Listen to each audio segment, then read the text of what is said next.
Hi, I'm Lawrence. Good to see you. Hi, This is Dr. Barnes. Hi. This is Rayna and Matthew. Oh, pleasure to meet you. Hello, Dr. Welcome. Barnes. I'm glad to see you both are here. And what we're going to do today is we're going to sit down and we're going to analyze your blood, which is also called a nutritional microscopy or nutritional blood analysis. Okay? So there's nothing for you to be nervous about because information is always good. No matter what information gives us, it's something we can always correct. Okay? Sure. And Lawrence is going to lead us through this, and we're all going to sit down and kind of see where things are with you. Okay. Okay? Is that the process?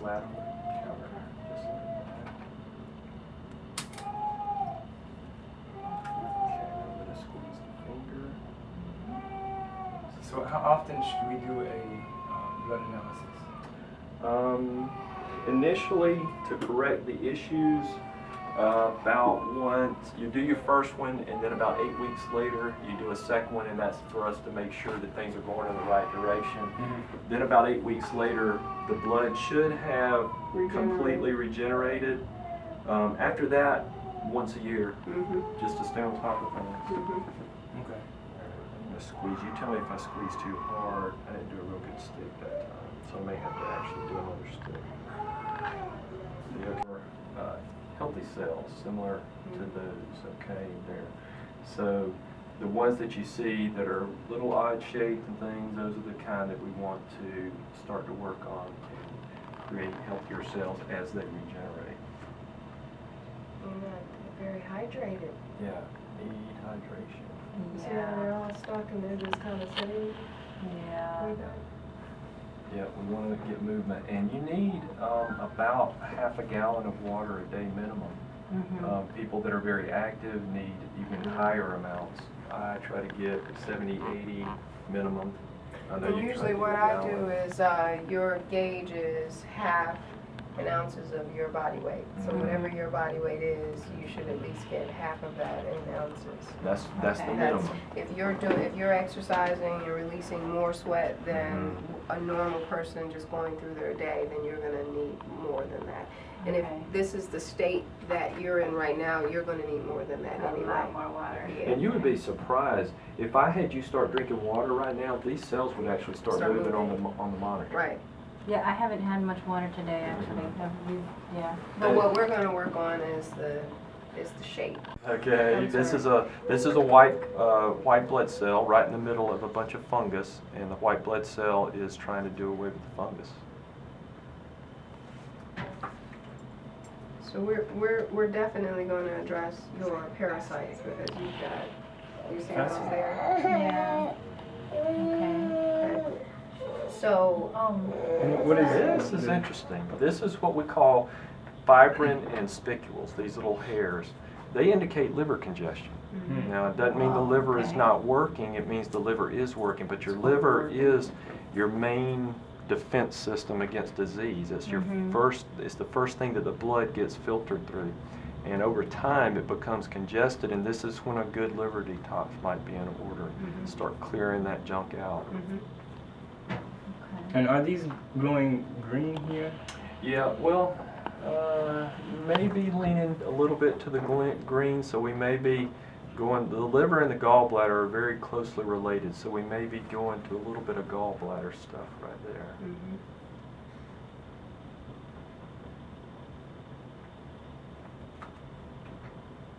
Wait. Why are you shaking your I head? should go get you a bottle of water right now. I feel like it. And we have But some this is the reason why this is so valuable, Yes. because the moment people see what's really going on the inside. So when we get dressed and wake up every morning, we say, how do we look today? Right? How do we look today? Oh, I look good, you know, I put the clothes on and I comb my hair, but it's how do we feel? And sometimes we don't even really know how we feel because we become accustomed to feeling badly, right? So with you not feeling fully energized, you know, your thought could be, you know, I'm a mother, you know, I have a career. Your energy is pulled in so many different directions that Fats do two things in our body. When they solidify, they become protoplasts, which looked at, the other girl had in her blood. This is more the liquid state here. Okay. It's still a fat, it still will collect toxins and all, it's just more liquefied in this state. Right, and over time, it eventually becomes what hers Hard. looks like. Right, Hard one. So if you recall, she's been going through her problems for 10 years. Okay. So a 10-year time span will create a solid. Right, okay, so what I need to do in order to prevent that or to get this out? Couple things. Dr. Barnes would probably put you on a digestive enzyme or something to start breaking down those fats. Well, we would first detox you because Right, everybody needs so it. like- But when we're talking about, That's go a ahead. parasite. Yep. This right here, this is a parasite. There's several different types of parasites. You can kind of, this is my chart here. Some of them will look like worms. This one is more in one of these shapes here. Okay. So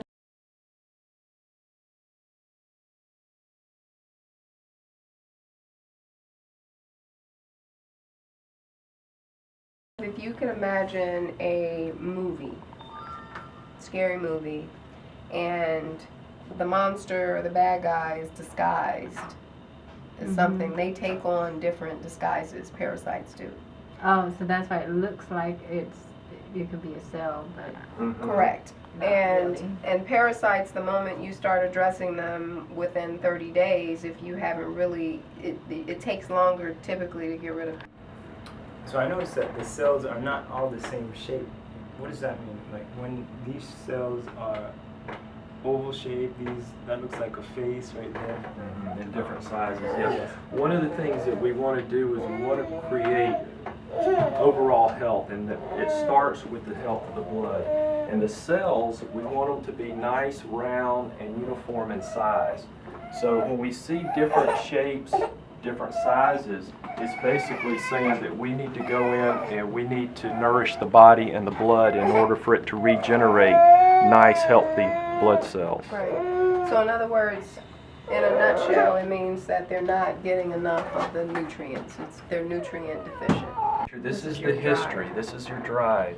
Very interesting, and I love the dried because it gives us such a great overall picture. This is healthy blood right in here. But these cracks that you're starting to see, these are basically showing us that you have mineral deficiencies, and pretty significant mineral deficiencies. The splotchiness right here is what we call acidosis, and that's usually a magnesium deficiency. So your minerals are very, very out So of we had this out of conversation line. did, yesterday. just last night. And I said most women have magnesium deficiency. Yeah, see, look at all that there. A lot of magnesium issues going on, and the minerals overall.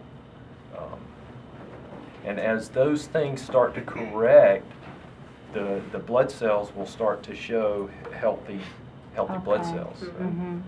And keep in mind, as a mother, when we're carrying a child, All that of it. means everything is being passed Yes, on to them. and we don't get to keep And we it. don't That's go right. and restore it, We don't. right? restore it, yes. So Yeah. this is not kind of a, oh my God, I can't believe that this shows up because I'm eating ginger and Yeah, garlic. and I'm being Yeah. just silly. But what I'm saying is that you have to keep in mind that as mothers, it's not uncommon to see this sort of thing because Okay. our bodies are robbed because we're basically nurturing and giving of ourselves even after they come out.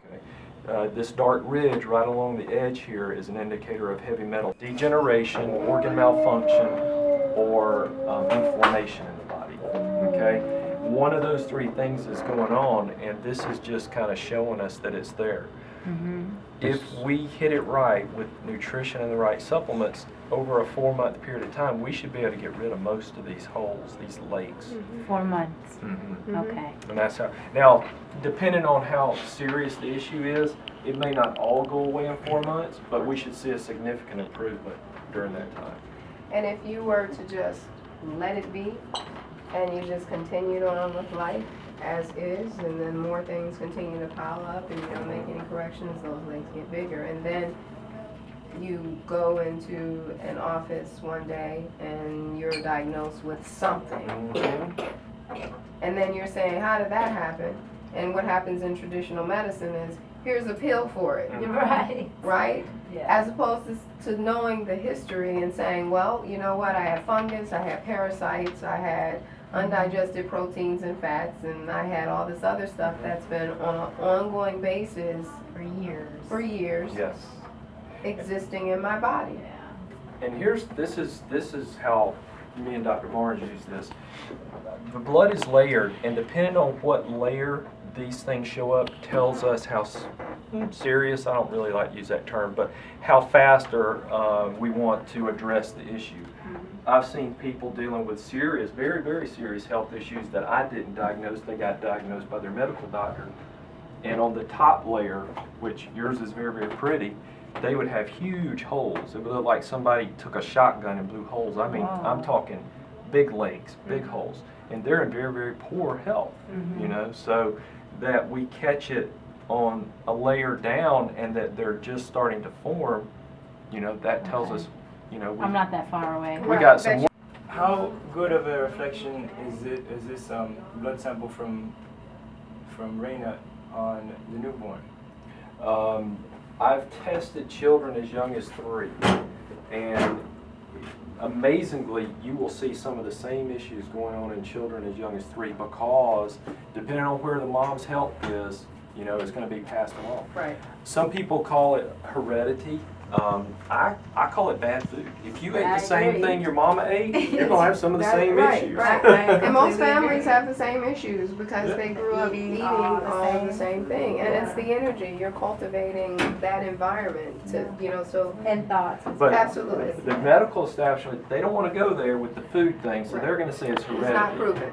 Right. And men are, because men are different than women, you know, you may not have a magnesium deficiency, you may have a magnesium deficiency. It just really depends on, you know, where your body is. Now, what you're looking at is also 5 years, 6 years ago. So for someone to say, well, you know, for the past year I've been eating healthy. Well, you know what? What about the past 3 years before that? Uh-huh. How were you doing? You can't just all of a sudden change. You have to allow it, give it some time in order to begin catching up with itself. That's a great, great thing because what that reminds me of, when we're born, over time, you're born with like a reserve on some nutrients. And over time, when we eat, a lot of our food that we eat now is nutrient deficient. So if we put an orange, and you can research today, oranges that you buy at Kroger or whatever, they have like 10 times less vitamin C than they did 25 years ago. Right. Okay. So, but vitamin C is not ascorbic acid. We know that we have this bigger picture here and we're doing everything to bring you in balance. That's more of what your concern is that you're in alignment, because when you're in an alkaline state, then your body has the ability to correct and restore your health, whatever it is that you're trying to fight off.